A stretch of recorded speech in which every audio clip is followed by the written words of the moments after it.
Halo adik-adik, selamat pagi, siang, sore, dan malam. Kita akan belajar lagi tentang genitalia wanita. Mulai dari genitalia eksterna, interna, in speculo, apa yang dilihat, kemudian pemeriksaan bimanual. Nah, sebelum kita mulai, ini alat-alat yang dipersiapkan. Ini yang biru ini adalah area steril, sedangkan yang hijau area non steril. Jadi sangat penting kalian menanyakan kepada penguji, ini alatnya sudah steril atau belum. Kalau alatnya sudah steril berarti tidak boleh dipegang kayak gini, nggak boleh. Jadi ini area steril. Ini ada alat-alat yang memang diperlukan untuk sebelum kita melakukan pemeriksaan. Nah, di sini ada spekulum, kemudian ada kasa steril, ada povidon iodin yang steril, ada sarung tangan yang steril, kurang jelinya.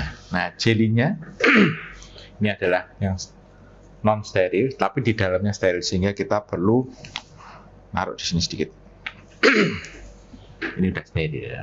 Nah, sebelum kita mulai seperti biasa, ini ada monitor, ini ada kamera, ini ada kamera iPhone. Jadi mohon maaf kalau agak berantakan.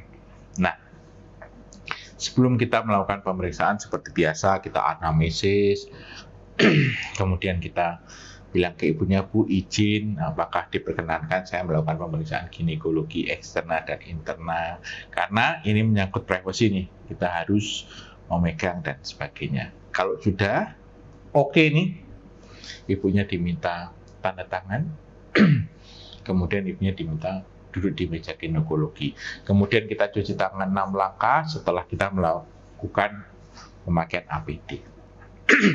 Setelah cuci tangan 6 langkah, maka yang dilakukan adalah kita pakai sarung tangan. Nah, sarung tangan ini sudah steril di sini. Jadi kita megangnya di tempat yang tidak steril. Ini steril di dalam, kita pakai seperti ini. Lagi, nih, ya.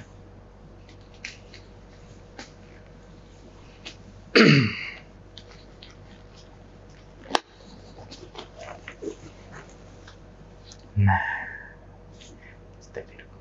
Ya, sebelum kita mulai, kita pastikan ibunya sudah nyaman.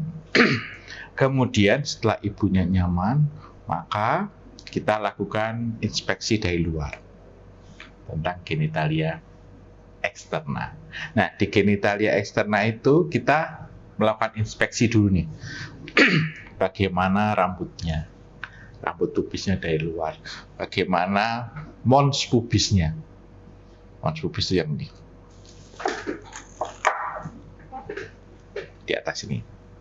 Ya. Bagaimana klitorisnya, bukan kelihatannya, ini kelihatannya.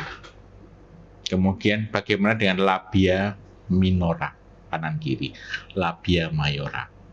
Kemudian setelah itu baru kita lakukan palpasi, dipegang. Nah, dipegang juga nggak boleh langsung dipegang, tetapi harus disentuh dulu. Bu, izin, kalau memang dari inspeksi tadi tidak ada kemerahan dan sebagainya, kita pegang. Disentuh aja supaya ibunya nggak kaget. Setelah disentuh, maka kita mulai meraba. Meraba juga nggak boleh meraba begini, tapi dilihat nih di kelenjar skinnya yang dekat uretra, ya, di sini nih, kelihatan nggak? Di atas ini. Iya. Kemudian kelenjar Bartolini ini, kelenjar Bartolini ini. Apakah ada benjolan? Apakah teraba sakit waktu diraba? Gitu. Setelah itu, kalau emang nggak ada, maka kita mulai melakukan pemeriksaan in speculo. In speculo, namanya in speculo berarti menggunakan spekulum. Nah, sebelum kita spekulum, maka ada baiknya kita bersihkan dulu nih. Yang tadi sudah kita pegang, kita bersihkan dulu dengan ini dia, ovarium gland. Dibersihkan, ambil kasanya.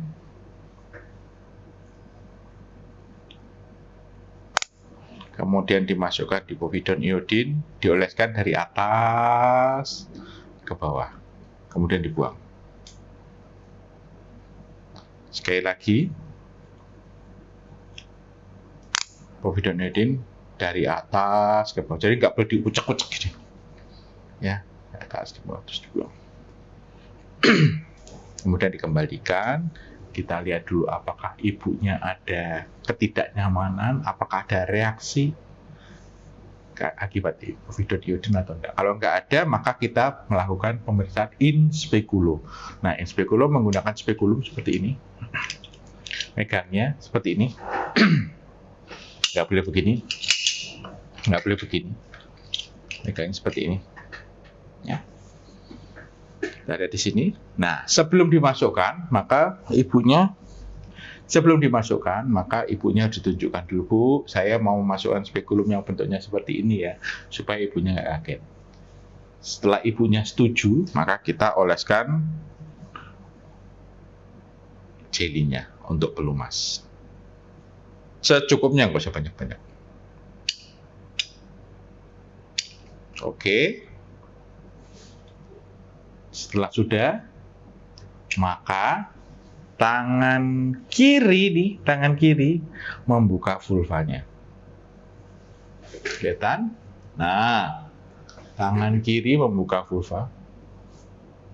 Kemudian spekulumnya dimasukkan seperti ini, sejajar dengan vulvanya. Baru setelah masuk kurang lebih 2-3 cm baru diputar. Pelan-pelan dilihat sampai serviknya kelihatan. Setelah serviknya, endo dan ektoservik kelihatan, maka dibersihkan. Gitu. Nah, setelah kelihatan, maka kita harusnya bisa melihat servik. Ini servik gini. Kelihatannya, ini serviknya nih. Ini adalah servik yang normal. Ini servik yang normal nih kayak gini.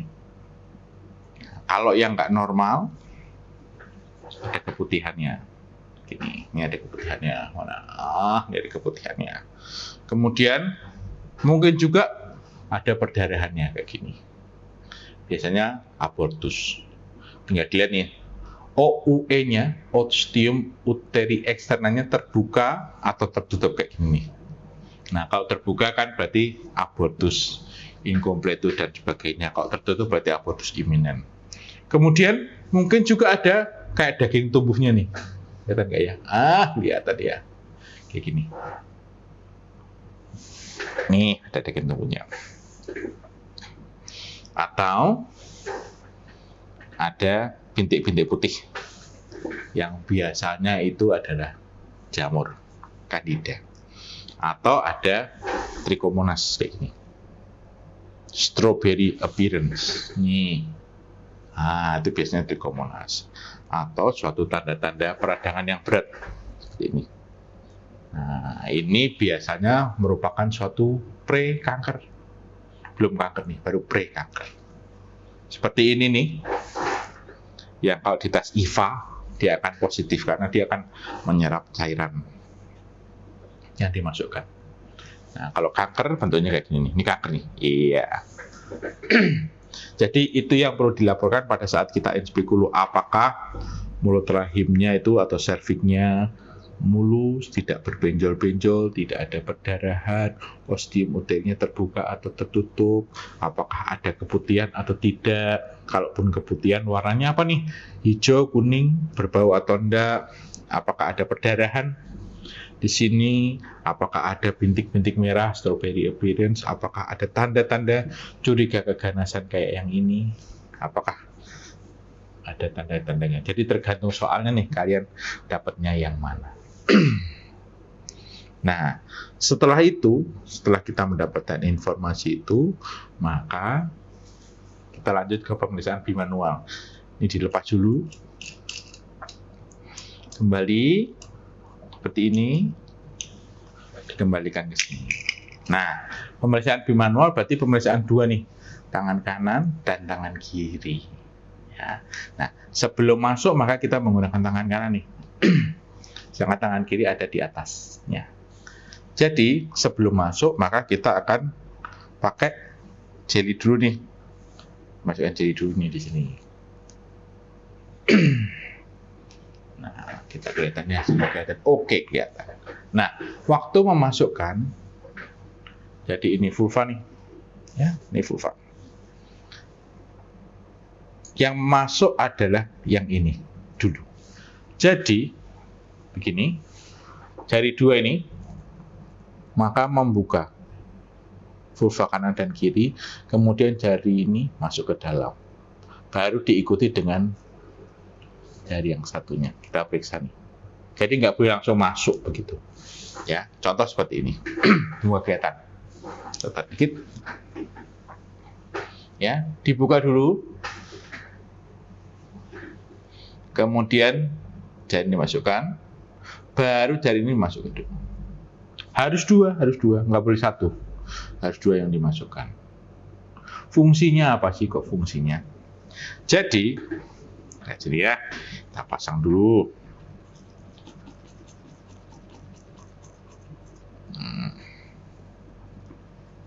Jadi kalau rahimnya ini normal, ya, rahimnya normal, maka jari kita ada di sini.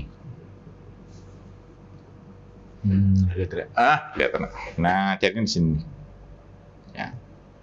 Satu ada di cavum Douglas, satu ada di cervix. Kalau kita mau periksa yang atas, berarti begini, anterior, ini posterior, adnexa kanan, adnexa kiri. Gitu. Nah, bimanual adalah supaya yang atas ini terfiksasi nih, gitu. Jadi seandainya kalau ini ada rahim ya, rahim normal kan seperti ini. Ini rahim normal. Rahim normal. Kalau rahimnya besar, kita kan tidak bisa meraba ujungnya ini dari tangan kanan nih. Otomatis kita merabanya dari yang sebelah tangan kiri. Oh, jadi kita bisa melihat nih kira-kira rahimnya membesar nih sebesar apa nih? Kepala bayi. Nah, kayak gitu. Jadi dengan bimanual itu kita bisa meraba. Apakah mulut rahimnya dulu yang diraba nih, mulus kah? Apa berbenjol-benjol kayak gini? Ini kayak gini, benjol-benjol. Kalau seperti ini kan pasti merabanya, oh mulut rahimnya sekitarnya mulus, hanya di bagian tengahnya saja yang berbenjol-benjol seperti ini. Kemudian, nah, setelah kita meraba serviksnya, oh ada benjolannya nih, mungkin itu tumor di serviks. Setelah itu maka kita bergeser nih ke adnexa kanan atau adnexa kiri. Nah, kanan itu kanan pasien. Berarti kita bergeser nih ke sebelah sini. Ya. Kantarnya di sini. Oke. Nah, tangan kita bergeser sedikit ke sebelah sini. Nah, ini sebelah sini. Ya, sebelah sini. Nah, otomatis ini kan jauh nih. Ya. Nah, fungsi tangan kiri adalah menekan ke bawah. Ya, jadi kalau ada tumor kayak ini sebelah ini nih. Nah, ini pada saat ditekan, maka kita akan teraba nih, ada benjolan di adnexa sebelah kiri pasien. Apakah nyeri, apakah tidak? Itu yang perlu diinformasikan atau dicatat pada saat pemeriksaan bimanual. Jadi, pemeriksaan bimanual itu maaf ya.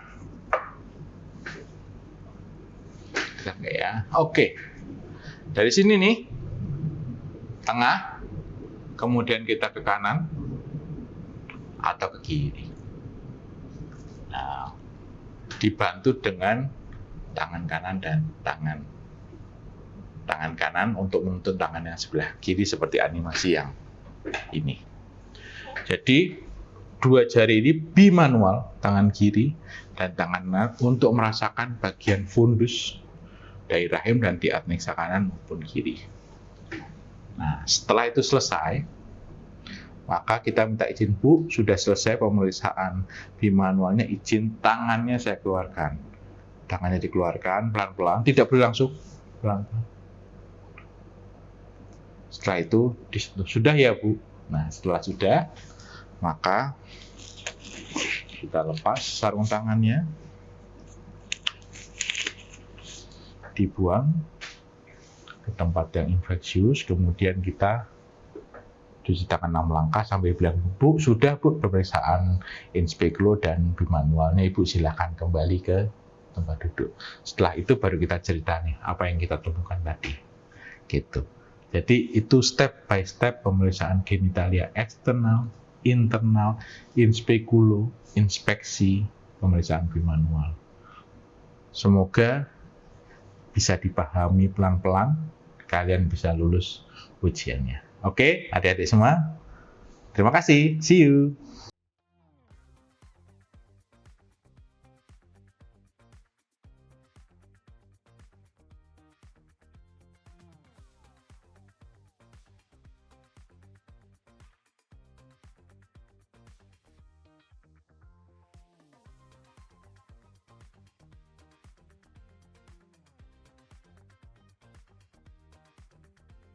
Artlist.io.